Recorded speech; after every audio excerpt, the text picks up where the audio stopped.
Hi guys, and welcome to another video. Today we are talking supplements, and that supplement is creatine monohydrate. So let's jump right in.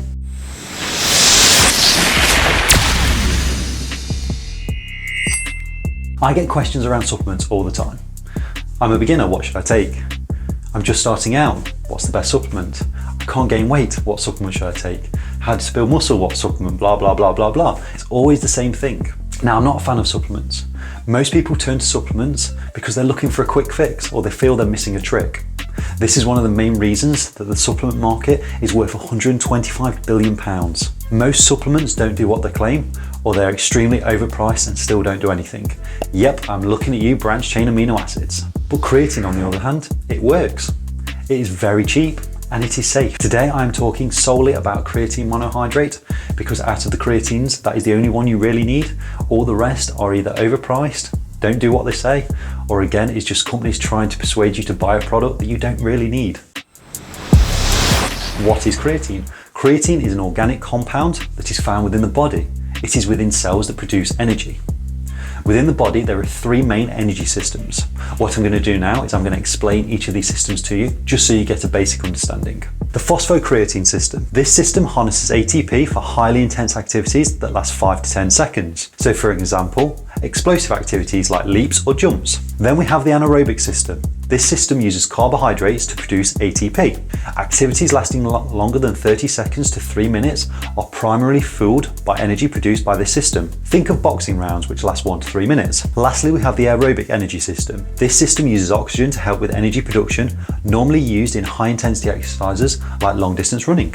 So knowing the three energy systems, when we lift weights, kick or throw a ball, we use something called ATP, which is adenosine triphosphate, and it is the main energy source for our muscles. Creatine and the phosphocreatine system uses creatine to greatly increase ATP production. This allows us to do a few extra reps or to produce a little bit more power. The body does produce creatine naturally, just not in high quantities. We also get creatine from our diets in animal products. The issue is when you cook meat, some of that creatine is lost in that process. So that is why it is a very good idea to supplement with creatine. How to take creatine? So there's actually two ways you can take creatine. The first one is a loading phase. Basically what you do with this is you take 15 to 25 grams of creatine per day, and then after 7 days, you would have hit maximum saturation of creatine within the muscles. The other way to take creatine is by single dose. So what you do with that is you take 3 grams to 5 grams per day for roughly 30 days. And at 30 days, you would have hit maximum saturation of the muscles. With 3 to 5 grams though, depends on your body size. So if you are a petite female, you would take 3 grams. If you're a much larger body size, then you would take 5 grams. Both ways achieve the same result, just the loading phase achieves it faster. The only downside is, with that added speed, you're more likely to get the side effects from it. One of the good side effects of creatine is it brings water to it. Yes, I did say good side effect. I'll go into side effects a little bit later on. So basically, if you take a loading dose, not all that creatine is absorbed. So you have a little bit left over in your intestines, in your gut. So what that does is then it pulls water towards the intestines and towards the gut, and this can cause stomach irritation, bloating, nausea, and cramps. So which way should you go? Well, realistically, it's up to you. If you're a person with a very strong stomach and you're not really bothered about bloating or stomach upsets, then go for the load because it is a lot faster. If you are a person with a sensitive stomach and you're not really bothered about doing it as fast as possible, then go for the 5 grams a day. Now, one of the questions we get asked all the time is, should you cycle creatine? The short answer is no, you shouldn't. There has been studies done of constant use for up to 5 years, with no cycling or coming off in those 5 years. The only time I would say that you should cycle off creatine is if you're going on holiday, or if you're going away for a while. Why go on holiday and take creatine with you? Just come off it, and when you come back, reload or recycle, and you're back onto it. Creatine has been studied intensely for years. If you go online, there is thousands and thousands of studies about it. And what these studies have shown is that creatine is safe in most people, so that is a good thing. Benefits of creatine.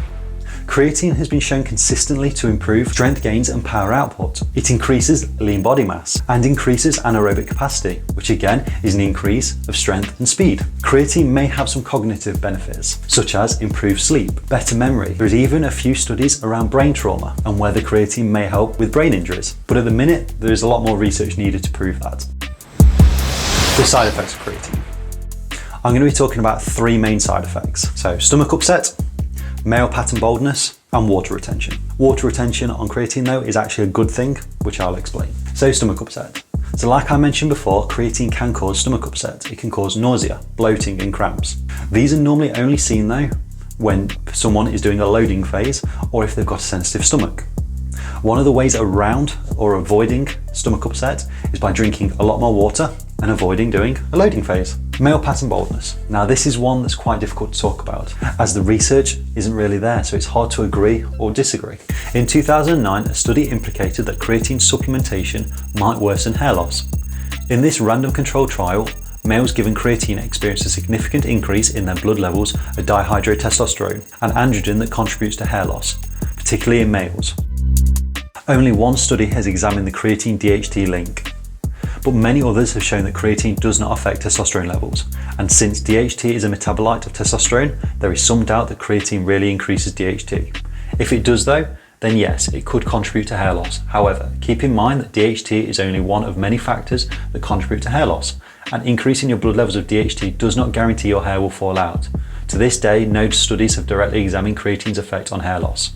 Water retention. Like I said before, water retention from creatine isn't a bad thing. It is actually good. You won't feel or won't look bloated from water retention. If you do look bloated, it might be because of the stomach upset or the bloatedness from the stomach area itself. Creatine is an osmolyte, which basically means it pulls or draws water to it. This is a good thing because creatine is found within the cells of muscles. So what that does, it pulls water inside the muscle, and this then gives that muscle a much fuller look. The same reason models and bodybuilders carb load before a show is so they look fuller and they look bigger. You can get the same effect by taking creatine. So the next time someone says, oh, you shouldn't be using creatine because it makes you look bloated, give them a slap. Final thoughts.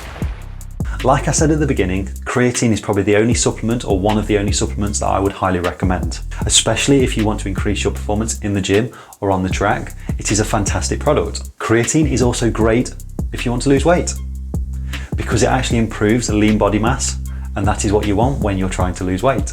I would also recommend taking creatine supplementation for people who are vegans or vegetarians, simply because you are not getting enough creatine in your diet. So by supplementing, you can do that. Now, I know I did say in the past that creatine comes from animal protein, but all the creatine powders that you buy, I believe, or most of them should be, completely fine for vegans and vegetarians because they are made synthetically. So they are not actually produced from an animal. As I said at the beginning of this video, you just want to go for creatine monohydrate. You don't want the ethyl esters or all the other crap that's out there, because it is just a marketing ploy to try and get you to buy that company's product. Creatine monohydrate is ridiculously cheap and it works. Give it a try and let me know what you think. I hope you've enjoyed this video. If you have, make sure to give it a like. If you haven't already, hit that subscribe button and ring that bell.